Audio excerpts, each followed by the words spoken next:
Oh hey, I didn't even see you there. How's it going? My name is Otakunator, friendly neighborhood gamer.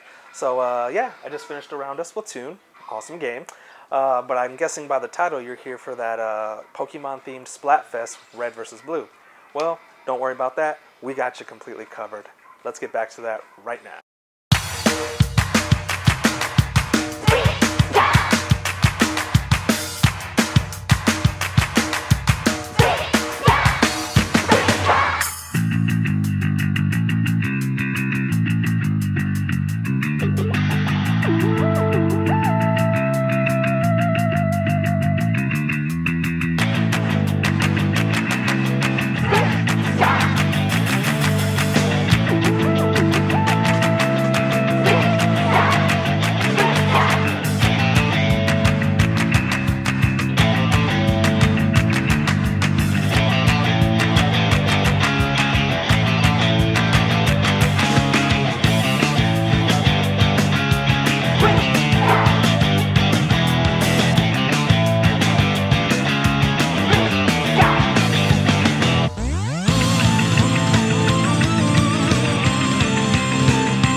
Alright, and we're back.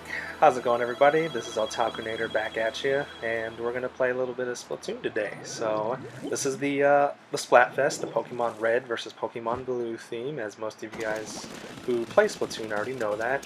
This is just some personal gameplay of mine. There's my little Inkling girl, the little Inkling-chan. But yeah, she's quite beastly. She's an A rank. She went from, from the bottom to the top. She's not an S yet, but we're working on it. We're getting pretty close to S+, but of course this game heavily relies on your team, and sometimes you don't get the best ones. But anyway, keeping on going. So yeah, as you guys know, this is for the upcoming digital release of Pokemon Red and Blue on the 3DS. This is kind of like promoting that in a way. I mean, free advertisements instead of paying somebody. Just put it in another one of your game.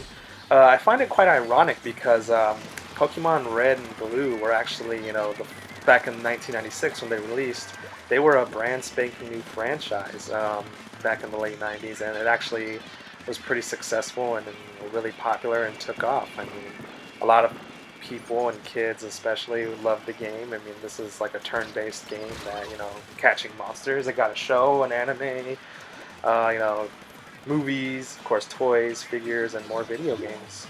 But what I find ironic about this is Splatoon was the 2015 killer app for Nintendo. This was kind of like the game that single-handedly, sold multiple Wii U's in Japan and in the United States.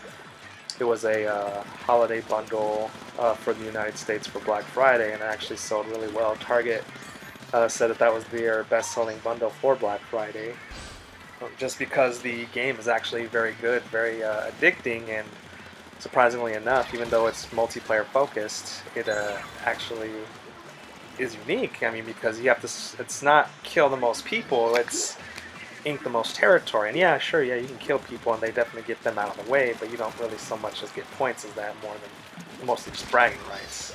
But anyway, so as you can tell, we're trying to ink the most territory here with our Pokemon Red themed ink, but it's more of a pinkish color, but hey, whatever. But anyway, going back to it. So yeah, what I'm using is the Aero Spray, the gold Aero Spray. I like it in terms that it covers a lot of ground very quickly. It used to hit a lot harder, but I think they nerfed that gun actually. The secondary weapon is of course a landmine, which I use in times when needed. But I mean, it's mostly to get away. It's definitely useful for that. And of course, the special weapon is the Ink Strike, which we're about to use here in a bit. Yeah, I'm gonna kill that guy. This is the Ink Strike in action. It's definitely it just gives a little tornado of ink, as you can see over there. But yeah, I mean, oh, look at that. Game's already almost done.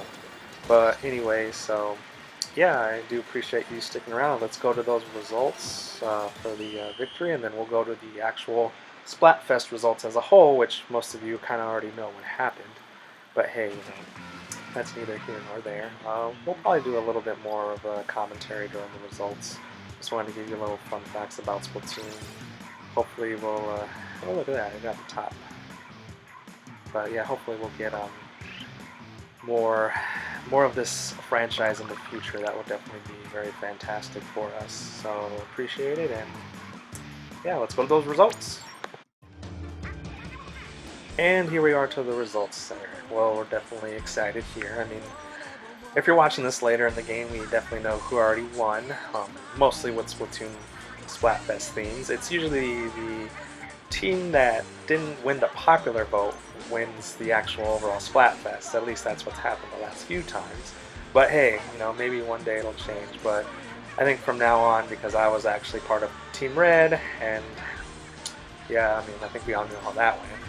But I mean, I think we definitely put up a decent fight. I mean, I think the theory behind that is that I personally have is, the younger kids, the game that the demographic was actually aimed for, actually, pick the cooler side, or the side that ends up being the most popular, and of course the more adult themes tend to be, picked for Team Underdog, and usually they end up winning as a result. I mean, little, 10, 11-year-old kids are probably thinking, ooh, a dragon, it looks cool. And of course they go ahead and pick that, and of course everybody likes Charizard. He's always been a favorite Pokemon since the late 90s. But yeah, that's true, Callie. They did have a type advantage, but hey, it happens. But yeah, so I do appreciate you guys watching and viewing. There'll be a lot more gameplay commentaries and music videos, animated music videos to come. They'll probably be mostly anime, but yeah, we'll also address other nerd stuff. But anyway, laters.